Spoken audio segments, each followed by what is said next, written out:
Hello मित्रांनो, या व्हिडिओमध्ये मी तुम्हाला माझी शुक्रवारची पोझिशन सांगणार. त्याचप्रमाणे आपण सोमवारी निफ्टीमध्ये काय ट्रेड करू शकतो ते बघूया.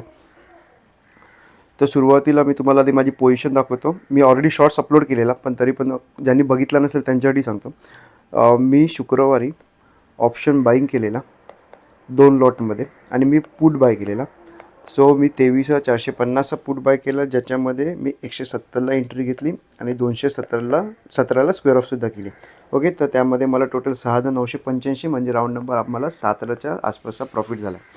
ओके, सो तुम्हाला मी एक्झॅक्ट एंट्री सांगतो मी कुठे घेतलेली, आणि ती एंट्री घ्यायच्या आधी मी माझ्या प्रीमियम ग्रुपवरती पोस्ट केलेली, कारण त्या ग्रुपवरती मी ट्रेड घ्यायच्या आधी पोस्ट करतो, जेणेकरून तुम्हाला एक शिकायला मिळेल आणि त्याच्यामध्ये तुम्ही सुद्धा काहीतरी करू शकता. तर सुरुवातीला मी माझी एंट्री ह्या लेवलच्या आसपास घेतली, कारण हा जो लो ब्रेक झाला तर मी ह्या लेवलच्या आसपास एंट्री घेतली आणि इथे येईपर्यंत मला एक बऱ्यापैकी प्रॉफिट दिसत होता. त्याच्यानंतर मार्केटने रिव्हर्स झालं. ओके, जो 70 पॉईंटचा टार्गेट होता तो कंप्लीट नाही झाला, कारण रिव्हर्स झाला. ती मी माझी पोझिशन ती स्क्वेअर ऑफ केली. त्याचा एक रिझन पण सांगतो, का मार्केटने ऑलरेडी 3 मोठ्या ग्रीन कॅन्डल बनवलेलं, बरोबर. सो त्याच्यानंतर चौथी ग्रीन मोठी कॅन्डल बनणं चान्सेस कमी असतात. त्यामुळे मी माझी पोझिशन आहे ती स्क्वेअर ऑफ केली आणि रिएंट्रीसाठी वाट बघत होतो, पण त्याच्यानंतर मार्केट माझ्या साईडने आलंच नाही, ते वरच्या साईडला गेला. ओके, त्या हिशोबाने मी माझं प्रॉफिट आहे ते बुक केलं. आणि तुम्हाला सुद्धा प्रीमियम ग्रुप जॉईन करायचा असेल तुम्ही करू शकता. तो फक्त आणि फक्त लर्निंग पर्पजसाठी आहे. आणि अगर तुम्हाला पण माझा प्रीमियम ग्रुप जॉईन करायचा असेल तर खाली तुम्हाला नंबर दिसत असेल, हवा असेल तुम्ही त्याच्यावरती व्हॉट्सअप करू शकता.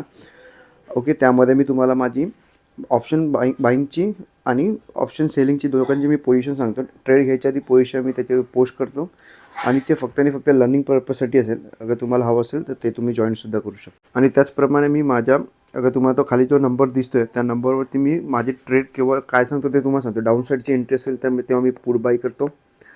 ओके, आणि अपसाईडची एंट्री असेल तेव्हा मी साईडवेज किंवा असं असेल तर मी पुट सेल करतो. पण कॉल बाईंगसाठी पण मी तुम्हाला सांगतो, कॉल बाईंग मी कोणत्या पद्धतीचा करू शकतो ते तुम्हाला सांगतो. आता समजा हा एक लेवल आहे, इकडे मी एक प्रॉफिट बुक करू शकतो.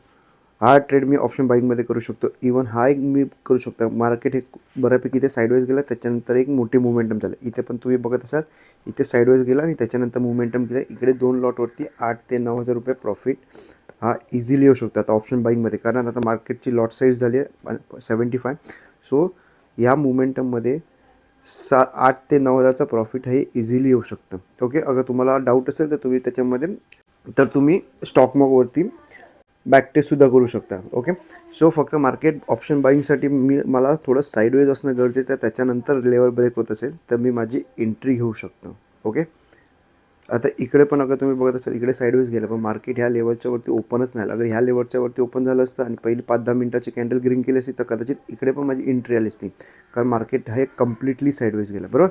सो अशा पद्धतीची मी एंट्री घेतो आणि मी ग्रुपवरती मी एंट्री घ्यायच्या आधी पोस्ट करतो. सो आता आपण बघूया की निफ्टीमध्ये आपण उद्या काय करू शकतो. हे माझ्यासाठी एक सपोर्ट आणि रेजिस्टन्स आहे, आणि माझा सपोर्ट आणि रेजिस्टन्स मी थोडा वेगळ्या पद्धतीने ट्रेड करतो, कारण अगर ब्रेक केलं की एक मोठी मुवमेंटम होतं, त्या हिशोबाने मी ब्रेक करतो. जसं अगर आता समजा सपोर्टच्या इथे असेल, सपोर्ट ब्रेक केला तर मी डाऊन साईडची एंट्री घेणार आणि रेजिस्टन्स ब्रेक केला तर मी अप साईडची एंट्री घेणार. ओके, सो समजा मार्केट अगर उद्या म्हणजे सोमवारी समजा मार्केट फ्लॅट ओपन होऊन अगर 23,340 ब्रेक होत असेल, हा लो ब्रेक होत असेल तर आपण डाऊन साईडला जाऊ शकतो. मॅक्झिमम 2दा एंट्री.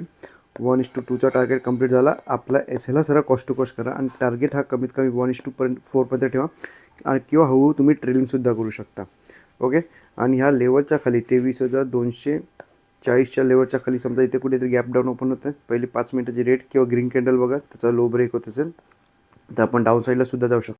ओके, सेम असेल 2दा एंट्री. 1:2चा टार्गेट कंप्लीट झाला. SLला कॉस्ट टू कॉस्ट करा आणि टार्गेट हा कमीत कमी 1:4 ठेवा.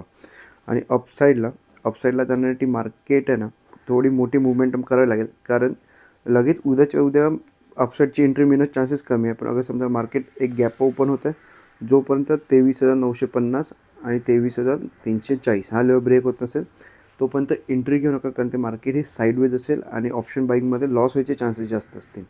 ओके, त्यामुळे एंट्री घेऊ नका. हा तरी लेवल ब्रेक होतं किंवा मग हा एक लेवल ब्रेक होते. ओके, समजा तर 2-3 दिवस मार्केट साईडवेज राहिलं, त्याच्यानंतर मार्केटने हा लेवल ब्रेक केला तर आपण वरच्या साईडला जाऊ शकतो. सेम 2दा एंट्री. 1:2चा टार्गेट कंप्लीट झाला. SLला कॉस्ट टू कॉस्ट करा आणि टार्गेट हा 1:4 ठेवा. फक्त एवढं लक्षात ठेवा की हा लेवल आणि हा लेवल या लेवलच्या मध्ये एंट्री ही घेऊच नका. ऑप्शन बाईंगमध्ये तर प्रॉफिट होणारच नाही. आपला 1:2चा टार्गेट वगैरे ह्या साईडला घेऊ शकता. ओके, एंट्री घेऊ नका, कारण त्याचा तुम्हाला एक रिझन सांगतो. कारण मग समजा हा लेवल ब्रेक होत असेल आणि हा लेवल ब्रेक झाला, आपण एंट्री घेतली तर SL आपल्यासाठी एक्स्ट्रा आपल्याकडे असणं गरजेचं आहे. कारण मार्केट समजा इकडे जेव्हा आपलं SL जाईल आणि जेव्हा ह्या साईडला एंट्री येईल तेव्हा आपल्याकडे ट्रेड घेण्यासाठी तेवढा कॉन्फिडन्स नसणार. ओके, अगर कॉन्फिडन्स हवा असेल तर हा दोघांपैकी एक लेवल ब्रेक होऊ द्या, मग आपण इझिली ट्रेड घेऊ शकतो. ओके, आणि तुम्हाला अजून काही डाऊट असेल तर तुम्ही कमेंटसुद्धा करू शकता आणि हा व्हिडिओ आवडला असेल तर लाईकसुद्धा करू शकता. धन्यवाद.